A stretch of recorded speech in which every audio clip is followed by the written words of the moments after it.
Aquí comienza Todo Vida, un espacio abierto a la alternativa. Ecología, salud, alimentación, terapias alternativas, todo aquello que apunte a vivir mejor. Dirige y conduce Beatriz Banquero. Vida, solo vida, paz y amor. Solo vida mientras viva. Todo vida, todo amor.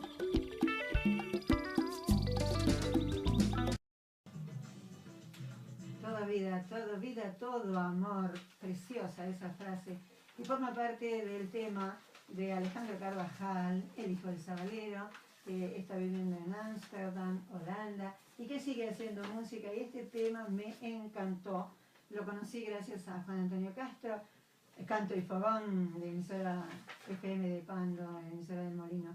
Yo creo que tipo de canciones así, por eso las promuevo y por eso además la tomé como forma parte de nosotros, es que nos habla de que la vida está llena de vida, de amor, de posibilidades, y que nosotros debemos, sin duda alguna, apostar por la vida. La vida es lo que nos ha dado Dios, el universo, el cosmos, los superfilamentos, el campo cuántico o como lo quieran llamar. Pero es un milagro estar vivo y eso es por lo que podemos estar agradecidos. Miren, traje la bolsita, como me había comprometido la semana pasada. Yo la llevo para mi casa para después traerla porque es del equipo, es del programa. Aquí tenemos una orgonita que nos regaló precisamente Margarita Gómez de Espacio Naranja. Bueno, y ya tenemos junto a nosotros a nuestro siguiente invitado. Ustedes vieron que hoy se movió todo. Hoy están cambiando los horarios. Le comento a Graciela Carnevia, que estaba por llamar ahora, por favor, llámanos más tarde. Va a ser como a las 11:15, 11:20, que voy a tener de nuevo un lugarcito, porque si no se me corre toda la programación. Y si tú puedes hacerme ese enorme favor, Graciela, te lo voy a agradecer. En cuanto pueda te mando un mensajito para decirte eso. Y si no también, bueno, Santiago Pereira seguramente que te va a comentar cuando tú llames. Y bueno, junto a nosotros tenemos precisamente a Ramón Ruiz. Eduardo Ramón Ruiz, pero todo el mundo lo conoce como Ramón. Ramón Ruiz, yo digo RR, pero acá RR es Renzo Rodríguez, nuestro operador. Así que RR no hay derecho a usarlo. Hay varios RR. Buenos días, Ramón. Además es Ruiz Fagundes, como nuestra querida amiga Marcela Fagundes también, así que está muy vinculado con todo nuestro programa. Sí, ahí está. Buenos días. Varias coincidencias. Director representante de los trabajadores en el directorio del BPS. Sí, el directorio del BPS tiene 7 miembros. Es cierto. 4 directores son designados por el Poder Ejecutivo cuando asume cada vez que asume el gobierno, designa 4 directores políticos. Esos directores políticos tienen que tener la venia del Senado, o sea, por lo tanto, es a propuesta del Presidente de la República con el respaldo del Poder Legislativo. Luego que se designan esos 4 directores, al año de asumido el gobierno, hay elecciones en el BPS para poder elegir a los directores sociales. Entonces, en esas elecciones se elige un representante de los jubilados, pensionistas. En este caso es una directora porque es Elvira Domínguez, representa a los empresarios, y en el caso de los trabajadores, en este momento nos toca a nosotros la responsabilidad de representar a los trabajadores. Así se resolvió en las últimas elecciones que se hicieron hace un par de años ya. Y bueno, y nosotros tenemos un compromiso muy importante. Venimos del movimiento sindical. Nosotros, nuestros orígenes son de la salud privada, militamos muchísimos años en nuestro sindicato de la salud privada y en la Federación Uruguaya de la Salud. Y bueno, y de ahí es un poco el origen y ahora estamos en esta responsabilidad. Es un rol distinto porque no es una responsabilidad sindical tradicional, porque en este rol que estamos tenemos que representar a todos los trabajadores, pero estén o no sindicalizados. Claro. Y tenemos que pensar en la seguridad social no solamente con la mirada de los trabajadores, sino teniendo en cuenta también la opinión y la posición de los jubilados y pensionistas también de los empresarios, porque el BPS tiene que funcionar y no funciona a veces como nosotros queremos. A veces nosotros hay cosas que nos gustaría que funcionaran mejor en el BPS, y bueno, pero el directorio es el directorio más plural que hay en las empresas que conocemos en Uruguay. Sí, yo creo que eso es así, está clarísimo. Y necesita esa pluralidad, digamos, necesita un funcionamiento dinámico con participación de diferentes actores que tienen miradas distintas. Nos obliga permanentemente a dialogar, a negociar, a conversar, a buscar acuerdos, porque el BPS no se puede detener. O sea, negociar. ¿Hay posibilidad realmente de negociar? Por ejemplo, Ramón va y se presenta y dice, bueno, acá hay un tema que a los trabajadores nos está afectando y queremos ver qué cambios se pueden hacer. ¿Se escucha realmente la voz del representante de los trabajadores? Yo creo que sí, porque digo, mira, y se nota además, porque ha habido una cantidad de avances.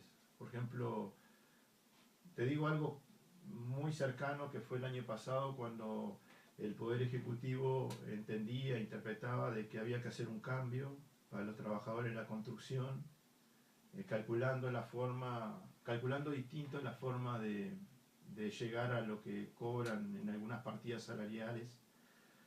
Y nosotros coincidíamos con el sindicato de la construcción, y en el directorio tenemos un solo voto. Claro.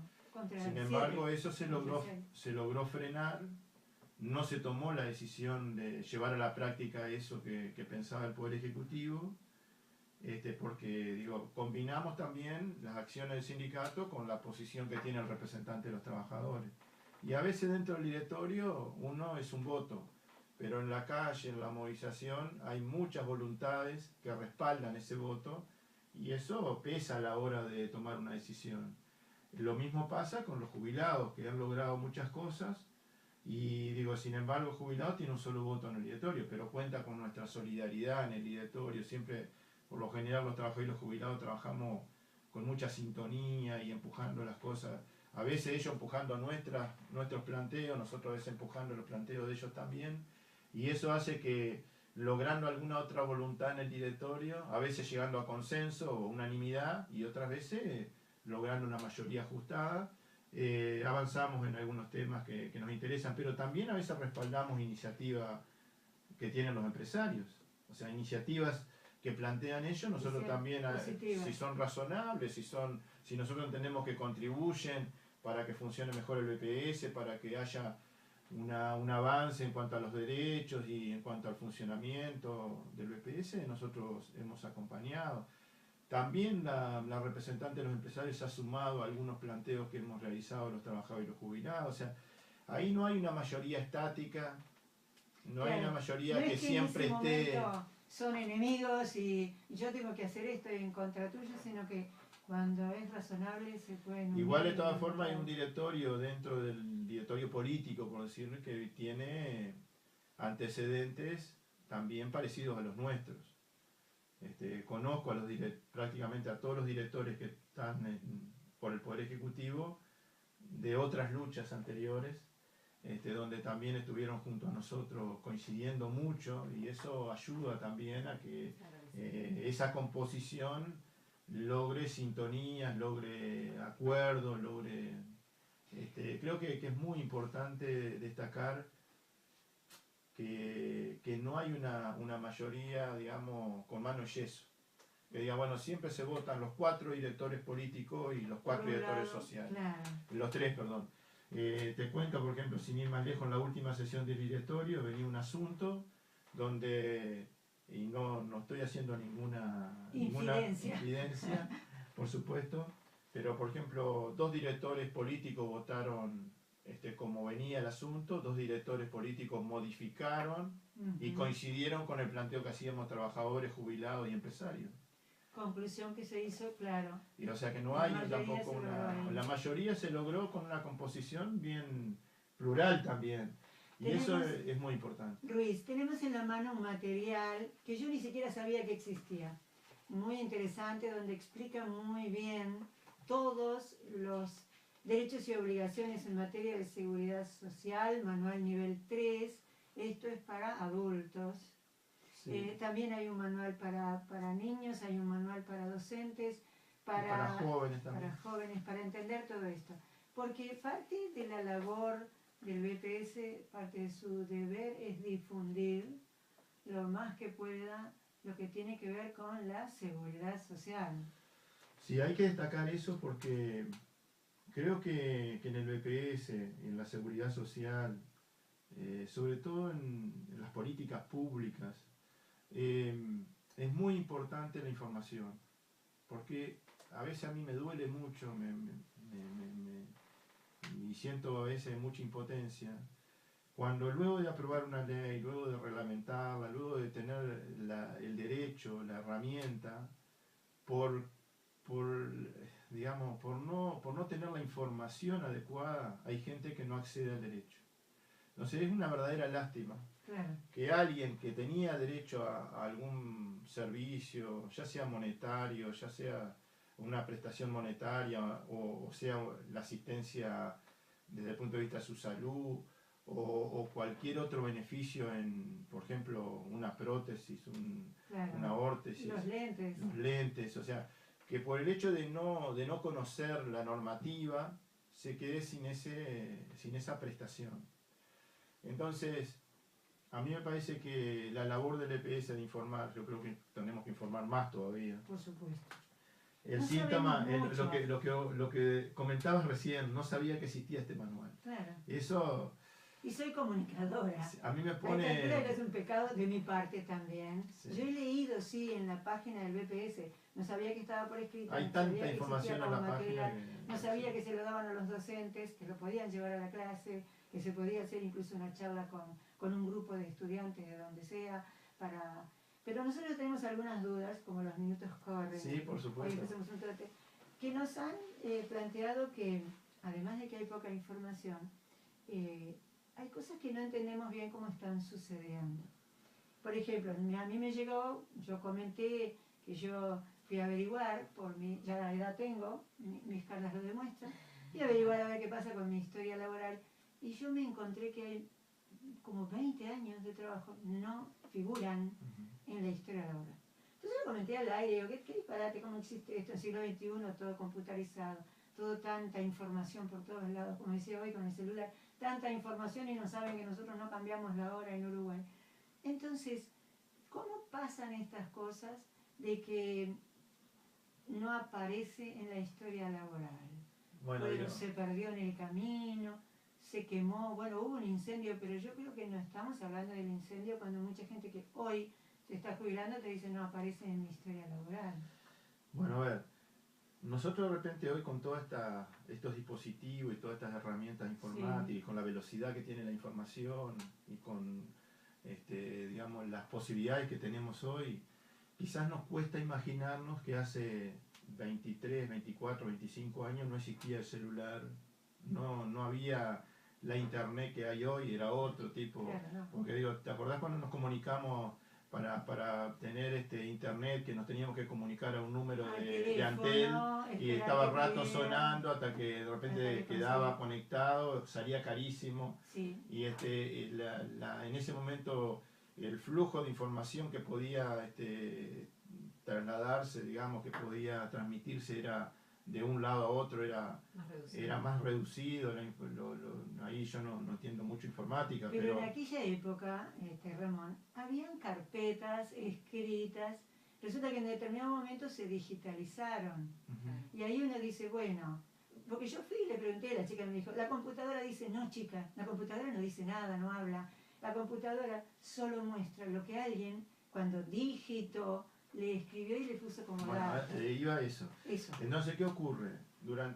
Hasta el año 96 por lo menos, el BPS usó todo papel.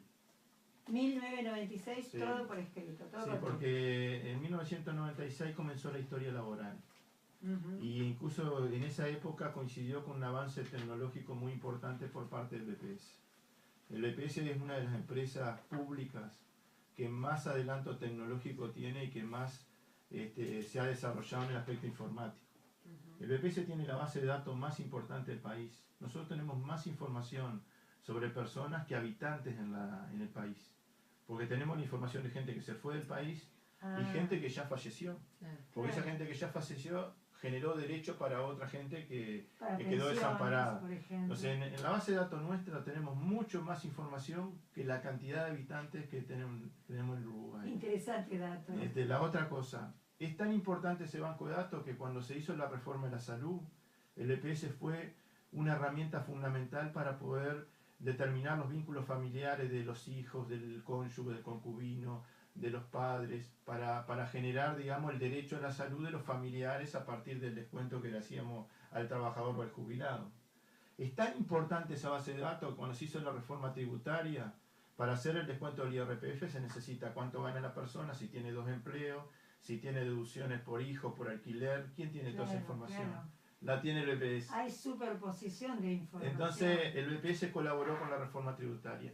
En una de las primeras medidas del gobierno en el 2005 fue la creación del Ministerio de Desarrollo Social, el MIDES. El MIDES. El MIDES necesitaba información para las prestaciones que tenía que pagar en ese momento, donde había un 40% de pobres, donde la mitad de los niños estaba bajo la línea de la pobreza.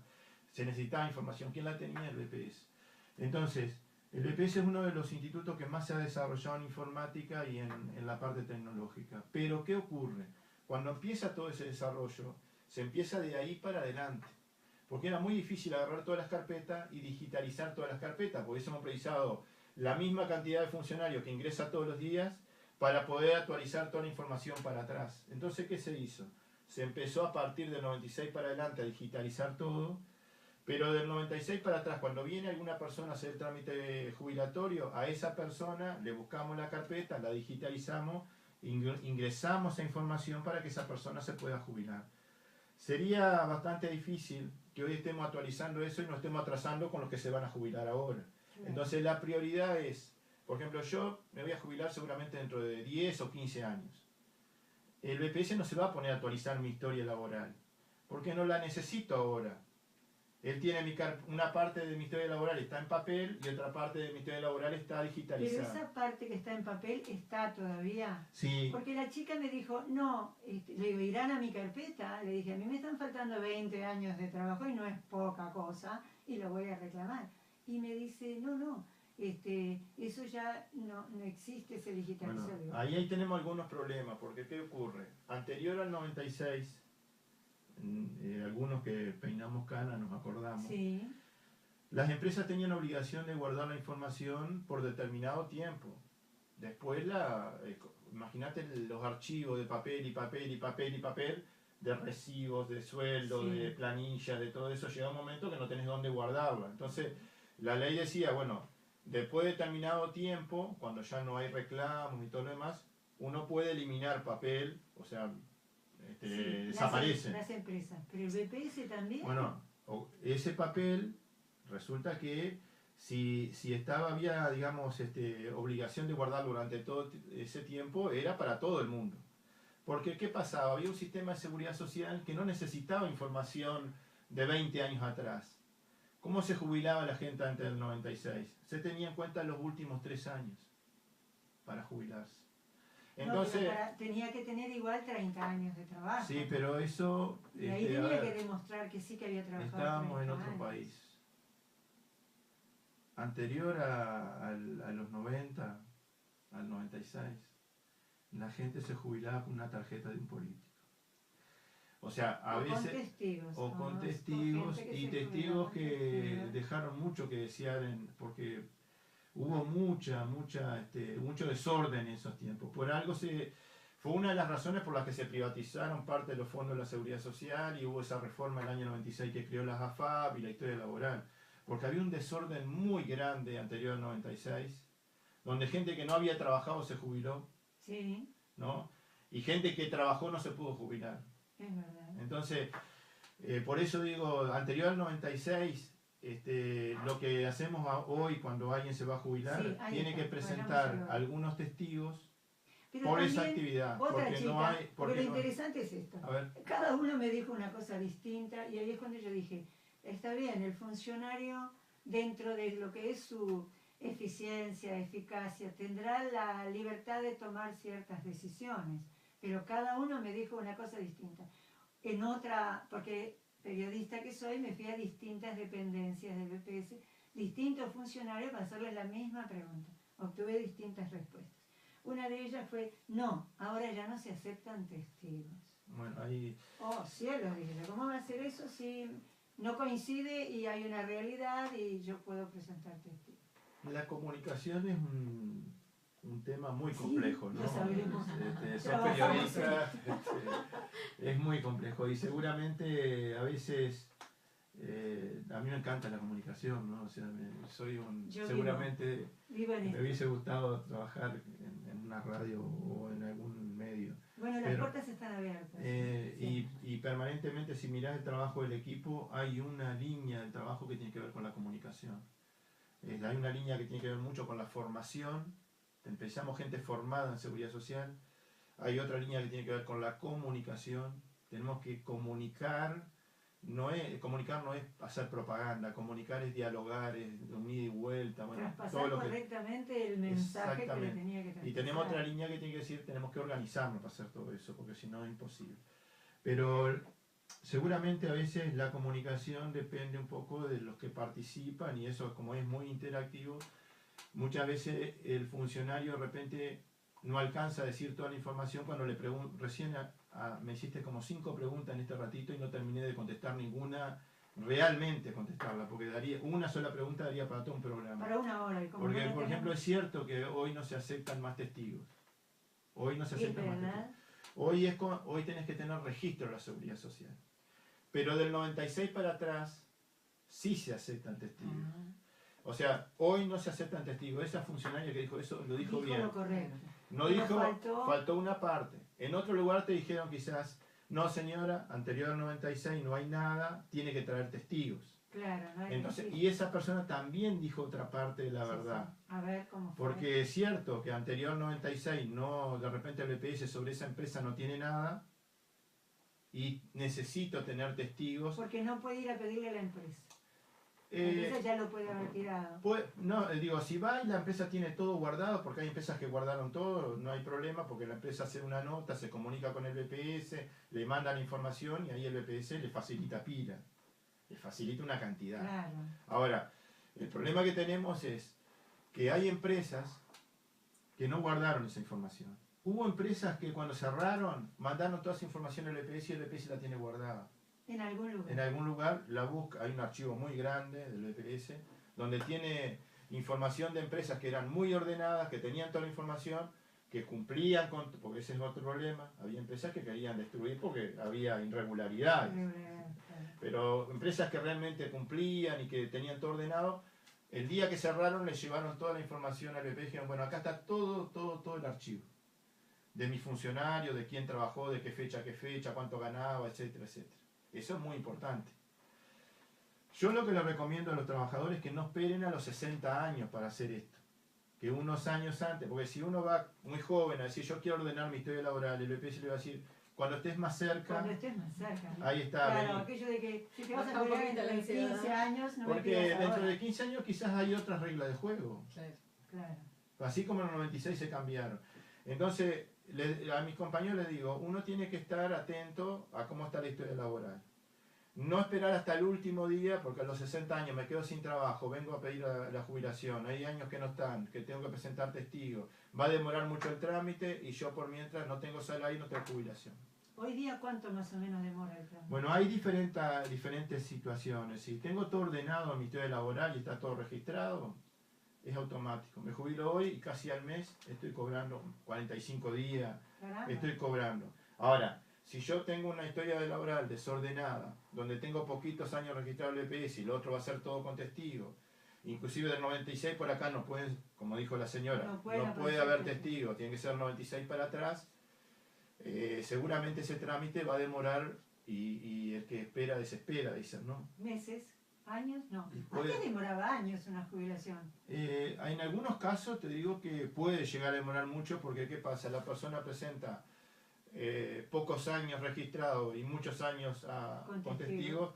Algunos testigos no sirven y vuelven a convocar a otros. Entonces, cada vez que se analiza la prueba, se le dice a la persona, bueno, se demostraron de 25 años, se demostraron 15. Tenés que traer por estos 15 otros testigos porque estos no calificaron. Claro. Vienen de nuevo los testigos. Bueno, ahora tenés 20, pero... ¿Y cuándo un testigo no califica? Y porque se valora, se le hacen preguntas que ya están pensadas por el instituto. Para Que ver son- si realmente, Si realmente es un testigo No es creíble, nadie, creíble. claro, nadie comprado para que venga a decir. Y además que hay sí. otras cosas que... A ver, si tú me sales de testigo a mí y Ujú. dice que sí, que es cierto que yo trabajaba en Comepa de tal fecha a tal fecha y todo lo demás. Y que me veías entrar a la institución, que me veías trabajando y todo eso. Y después resulta que venís tú a pedir la jubilación y decías que trabajabas en una radio en Montevideo. Y dice, ¿cómo usted le salió de testigo a Claro. este señor en Paysandú? Y acá estaba, y estaba Usted trabaja en trabajando. Montevideo. ¿Cómo explica? O tenés Yo problemas viajaba todos los meses a Paysandú. y todos los Ay, días. ay, ay, tené cuidado. Entonces digo, Claro. tenemos, mirá la información hasta dónde se Qué cruza. complejo que es todo eso. ¿no? Ahora, Pero también, mira, en pocos minutos me quedó muy aclarado muchas cosas. Primero, que es verdad que no se aceptan testigos, hoy, En la pero actualidad. del 96 para acá. Claro. Otra, que también es verdad que puede no estar la carpeta. sí, Puede también. ser de las que se perdió en el incendio. Lo del incendio es como una leyenda urbana, ¿no? Es una Porque- leyenda, porque ¿no? digo, Pero el por- incendio ocurrió, yo me acuerdo. existió, pero digo, cuando no hay una carpeta, todo el mundo dice, Todo el mundo dice, fue el fue. incendio. Y no es necesariamente. Ahora digo, y nosotros lo que tenemos que pensar es que la seguridad social es un derecho humano, que tenemos que preocuparnos por la seguridad social, que no nos tenemos que preocupar cuando nos jubilamos, que tenemos que preocuparnos todos los días. Claro. Mira, en el año 96 para atrás, una empresa tenía 10 funcionarios o tenía 1000 funcionarios. ¿Cómo pagaba el EPS? Hacía la liquidación de sueldo y esos 10 funcionarios daba que tenía que ir al banco con 15.000 pesos para pagar el aporte de esos 10 funcionarios. O si no, tenía que traer 1,5 millones de pesos por los 1000 funcionarios. No se especificaba cuánto le correspondía de ese aporte a cada uno. Exactamente. Wow. Ahí sí Entonces, que la ahí complicamos. tenemos un problema, porque de repente están los aportes hechos de tu empresa desde Sí, años donde sea. ilimitados. Pero ¿qué pasa? Resulta que no está- sabemos cuánto ganabas, porque, por ejemplo, vamos a suponer, la empresa Pérez, lo que tenemos es que todos los meses pagaba 15.000 pesos, pero ¿cuánto correspondían a Ramón? ¿Cuánto Claro. correspondían A Beatriz. a Beatriz? ¿Y cuántos a Norby? Pero la pregunta es esta. Y a partir del 96 es nominado, Yo o sea, no necesito a partir del 96 saber. cada uno, Porque estamos diciendo que cuando me voy a jubilar, me van a prorratear los últimos 10 años, o ¿no? los últimos 20, Si son los mejores. o los mejores 20, aunque no sean los últimos, ¿Y de qué depende que sean los últimos 10, los últimos 20 o los mejores 20? y ¿Quién de tu decide salario. Porque de repente tenías una empresa donde estabas trabajando en una multinacional y eres la gerente de la multinacional. eso? Ahí ganaba muchísimo. Muchísimo. Y fueron al principio entraste a esa empresa como administrativa, ganabas muy Sí, poco. es verdad. Después te pusieron en un cargo de Intermedio. supervisión, que las mujeres a veces no llegan a los cargos de supervisión, el 8 de marzo quedó, Ocho, sí, quedó ahí claro, pero luego de repente esa multinacional le hizo una reestructura, quedaste sin trabajo y quedaste en un kiosquito, en una avenida de Montevideo trabajando, pagando un monotributo. Entonces los últimos años de monotributo eran muy poco dinero. Sí. Los últimos 10 quizás tenés un poquito de la multinacional y otro poquito del monotributo, kiosquito. y es poco. Y Ujú. quizás te sirven, decir, no, yo quiero reconocer los 20 años que estuve trabajando para la multinacional. No quiero reconocer ni los últimos. Y ni- eso lo puedo pedir yo como trabajador. Ahora el puedo EPS hace los jubilarme. cálculos automáticamente. Hace los 3 cálculos y te da el menos mal. El que más me favorece. No. ¿Cuál Si, sería como el si intermedio? si el que más te favorece es más de un 5% que el segundo, te da el segundo más un 5%. Repito, si la diferencia es muy grande entre el primero y el segundo, te da el segundo con un porcentaje. Es complicado explicarlo Pero y así. está bien que me haga eso cuando mis mejores 20 son otros. Lo que pasa es que en independientemente realidad, sobre esto es opinable, ¿no? Sí, El tema es que está bien que una persona durante toda la vida aportó poquito y los últimos años aporta mucho y se jubila por esos años. pero por eso estamos hablando de los últimos, los mejores Ah. 20. De 30, los mejores 20 son 2 tercios. Quiere decir que durante 2 tercios de mi jubilación aporté muy bien. Seguro, eso es un, digamos, a ver, esto también es muy importante saber. El BPS en realidad no es el que resuelve las cosas. ¿Quiénes resuelven cómo funciona la seguridad social? A iniciativa del Poder Ejecutivo del Parlamento. Entonces el BPS es un cumplidor de leyes, decimos nosotros. ¿Por qué? Porque tiene que cumplir con lo que dice la ley. En el año 96, además de crear la SAFAP, además de crear la historia laboral, además de decir que en lugar de 30 iba a trabajar 35 años, en lugar de que la mujer se jubilara a los 55, se empezó a jubilar a los 60. Además de todo eso, también se estableció en el año 96 cómo se liquidaba la jubilación. Y ahí surgen los mejores 20, los mejores 10, los últimos 20, los últimos 10, toda esa combinación. Entonces el BPS tiene que cumplir con eso. En aquel momento se discutió, y creo que, y yo comparto en parte esto, de que tu jubilación tiene que reflejar lo que pasó en tu historia laboral, pero en toda tu historia laboral, no en una parte de tu historia laboral. Entonces todas esas combinaciones vienen a buscar eso, porque ¿qué ocurría? Como me calculaban la jubilación sobre los últimos 3 años, mucha gente aportaba poquito y los últimos 3 años declaraba mucho. Claro. Y se jubilaba con una jubilación que en realidad no estaba financiada, porque si todo el mundo hace eso, ¿cómo financiamos la seguridad social? Claro. Yo creo que digo, hay cambios que son importantes, hay otros cambios que yo no comparto. Sí. Yo creo que vamos a tener que discutir, tengo que terminar la nota ahora, yo Sí. seguiría una hora más. Y te voy a invitar nuevamente, Ramón, perdón porque te tuteaba, ¿no? No, yo En mi también época te ya no tuteo. se tutea, en mi época al principio, cuando yo empecé a hacer periodismo, con 20 años, en Sí. el 72, Sí. se trataba Bueno, de... del 72 al 96, precisan Oh, testigos. ahí voy a necesitar testigos. Trabajé en Radio El Espectador, muy importante. Trabajé en El Día y sé que aportaban, eran empresas serias, sé que aportaban. Pero de El repente Espectador no, no, figura nada, ni que existí. pero de Y repente en no El Día figuran aportaban, 2 años de los 8 que trabajé. sí, no aportaban de repente en forma nominada, No, aportaban no era por la nominada. bolsa, o sea, era una bolsa de dinero y decir, bueno, acá traigo Sí. el dinero de mis funcionarios.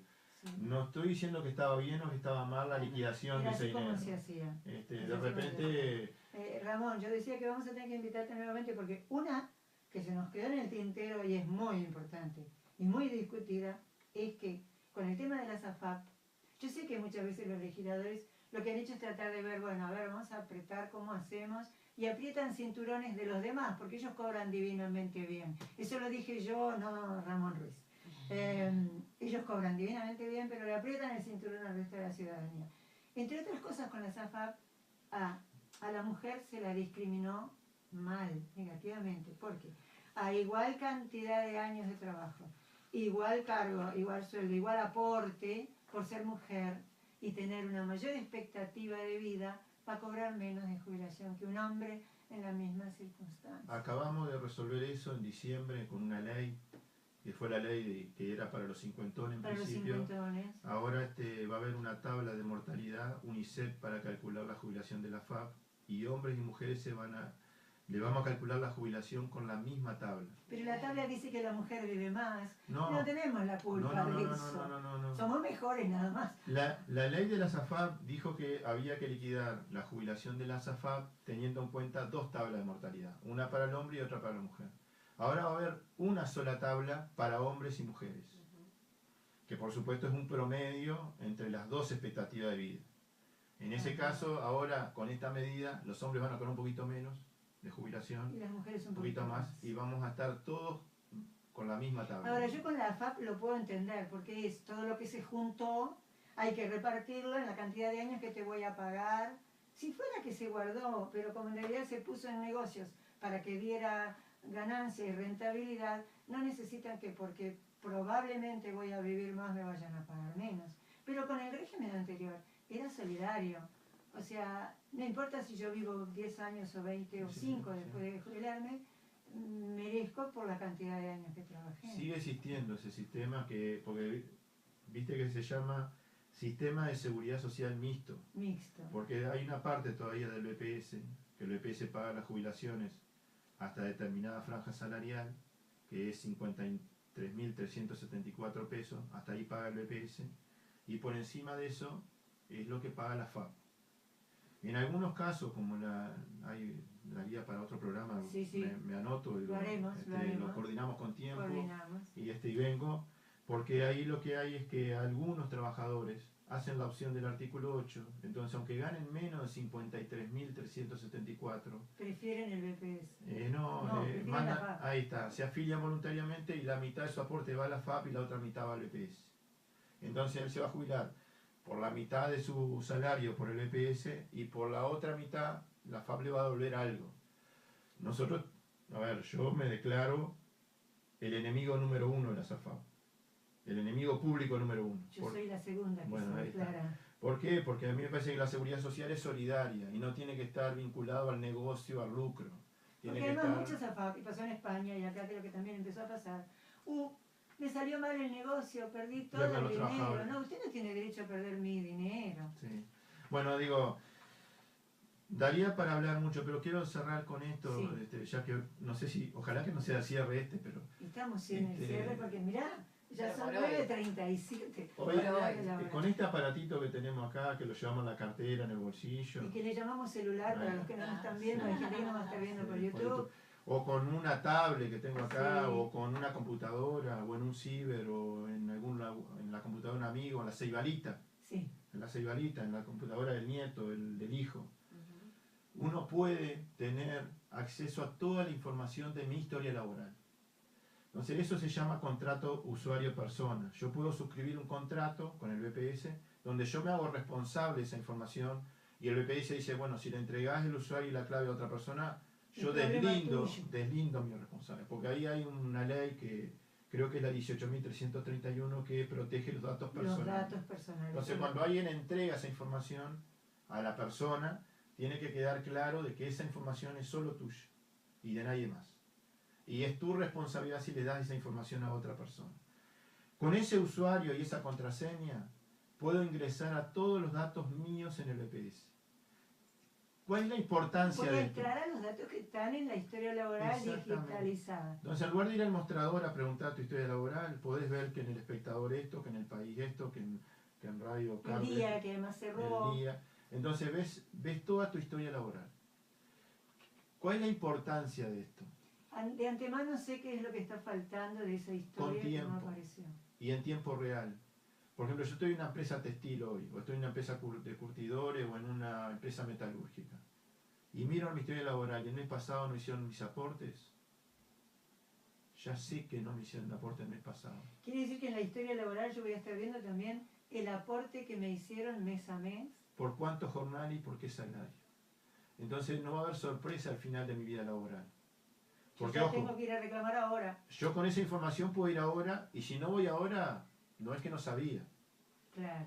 Porque puedo tomar la decisión de no reclamar, porque aún hoy puedo tener miedo a perder el trabajo, lo que sea, si no hay un sindicato que me defienda. O no hay. Entonces digo, puede ser que yo haga mi opción, pero no por desconocimiento. Yo al que me está escuchando le digo, si ves que no están los aportes, anda hoy mismo a preguntar por qué no están los aportes, porque quizás fue un error. ¿Le pregunta a la empresa o le pregunta al BPS? Y bueno, depende del grado de confianza que tenga, pero al BPS seguro. Al BPS primero que nada. Seguro, porque ahí le van a decir... Para que el BPS diga, bueno, paren, que parece que estos aportes no son... O a otro compañero, porque le digo a ella, fíjate a ver si te hicieron los aportes, porque de repente es solo yo y es un error que metió alguien mal el dedo cuando digitalizó mal. Ahora, si al compañero que está al lado trabajando conmigo también, y al que está en la otra oficina también... Quiere decir que este mes resolvieron no aportar. Quizás. O quizás la empresa justo tuvo un problema, se atrasó y pagó atrasado y yo no sabía. Pero ahí yo me puedo enterar de lo que pasa con mi vida laboral. Eso sí está actualizado. Sí. Si yo le entro hoy, tengo todo lo que pasó hasta ayer, hasta el mes pasado. Y seguramente del 96 para acá. Del 96 para seguramente. Acá. Algunas personas tienen del 96 para atrás algo, pero del 96 para atrás seguro que está la historia laboral. Sí, en el mío aparecía algo del 92, pero decía captura por asignaciones familiares. Seguro, porque el BPS, como si estuviste en seguro paro, el BPS tenía un programa para seguro paro, un programa para seguro digitalizado. Sí, ¿no? Entonces lo que hizo fue migrar toda esa información. Correcto. Y logró tener, si uno tiene un recibo viejo de seguro paro, uno puede decir, yo trabajaba, porque si tuve seguro paro trabajaba. Entonces es una prueba documental eso. Todo si lo que lleva pruebas documentales no necesita testigos. Sí, para ese periodo de la prueba sí. no precisa No testigo. precisa testigo. Eso, por eso digo que antes... ¿Cuánto más hay que saber, viste, Norby? Está Y además igual. los jóvenes que hoy día están empezando Está igual. a todo esto, bueno, sepan de antemano cuáles son sus derechos.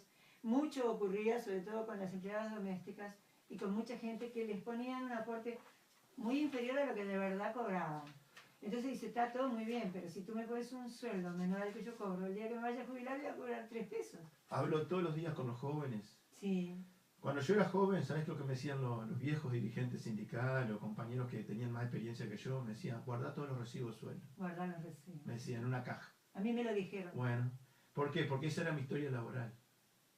Era como el álbum de fotos que ahora es el Facebook. Y si tú no tenés todos los recibos, pero bueno, tenés algunos recibos. Si en esos recibos de repente está qué fecha de ingreso tuviste en la empresa y algunos otros datos que pueden servir. Ujú.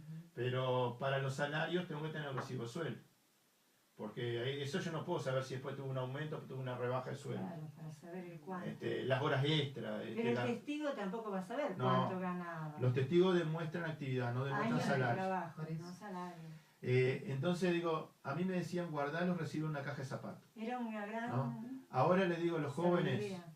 jóvenes, hacer contrato usuario-persona, Con el BP. esa es tu caja de zapatos ahora. Sí, Y controlar, porque no hay mejor inspector que el propio trabajador. sí. Te cuento Y que tiene mejores algo bien concreto. Bien cortito porque bien ya nos concreto. vamos, Ramón. Hoy tenemos 271.000 personas más cotizando el EPS que lo que había en el 2004. Pero estas 271.000 personas, ¿sabes quiénes son? Cotizando significa que están haciendo aportes Aportes. al BP. Pero ¿sabes quiénes son? Tienen una particularidad. No. Son mujeres. Ah, buenísimo. 271.000 mujeres. Doméstica Porque, la mayoría. te explico. Hay otro tanto de hombres, pero fueron más mujeres las que se formalizaron en la seguridad social. Estas mujeres igual trabajaban, Claro. Sí. pero no estaban registradas. No aportaban. Y me decías cuántas domésticas. Doméstica. En el 2004 había 38.000 registradas. Ahora tenemos 75.000. Quiere decir que tenemos 37.213 más Claro. de las que teníamos Que en el 2004. trabajaban también y que no estaban registrados. Pero eso es tiene que ver un poco con los controles. Y la propia persona que le exija a su trabajador, a su empleador, Poco a poco. vamos a ver, le Poco a tiene poco. que registrar. Poco a poco porque no era fácil, ¿no? Porque ahí tenés No. una relación uno a uno. Además siempre está la relación de que me quedo sin empleo y Sí. qué hago, yo le tengo que llevar la comida a mis hijos. Y no tenían negociación colectiva, no negociaban salario. Claro. Ahora tienen derecho al seguro paro, al seguro enfermedad, tienen derecho al despido, tienen derecho a... Yo lo que no comprendí, pero te lo hago así para que me lo contestes en 30 segundos, mirá la hora. Todos mis otros invitados están esperando, pero bien vale la pena, está buenísimo el tema. ¿Por qué el salario mínimo nacional está en 13.000 y algo para todos, pero para la doméstica o doméstico está en 16.000 y pico? ¿Por qué el salario mínimo de un doméstico es mayor? Bueno, que mira, el yo creo que el salario de mínimo nacional es ya testimonial a esta altura. Porque el salario mínimo nacional cumplió un rol cuando no había consejo de salario, que yo ingresaba a cualquier actividad y decían, bueno, menos del mínimo no me podés pagar, tenés que Correcto. pagarme el mínimo. Era una... Ahora, cuando los distintos grupos en los consejos de salario empezaron a negociar, en la negociación se lograron, por encima del mínimo nacional, mejoras. Correcto. Y hoy ningún grupo está en la categoría más baja de cualquier grupo salarial, ya sea en la industria, en los servicios, en el comercio, en ningún sector están cobrando el mínimo nacional, están un poco por encima. En el comercio, un reponedor de un supermercado, que no sé si esa es la última categoría del escalafón, pero te digo, o un cadete, cobra más que el salario mínimo. A veces un poquito más, otras veces unos cuantos pesitos más. ¿Y domésticos por qué más el salario mínimo? ¿Porque no están agrupados como para exigir a través de un consejo de salario? No, están agrupados, pero las condiciones en las que se negocian no es la misma, digo, no es la misma la fuerza que tiene el sindicato único de las trabajadoras domésticas Obvio. y que tiene de repente un sindicato donde hay 1.000 trabajadores que trabajan en la misma empresa. ¿O el sindicato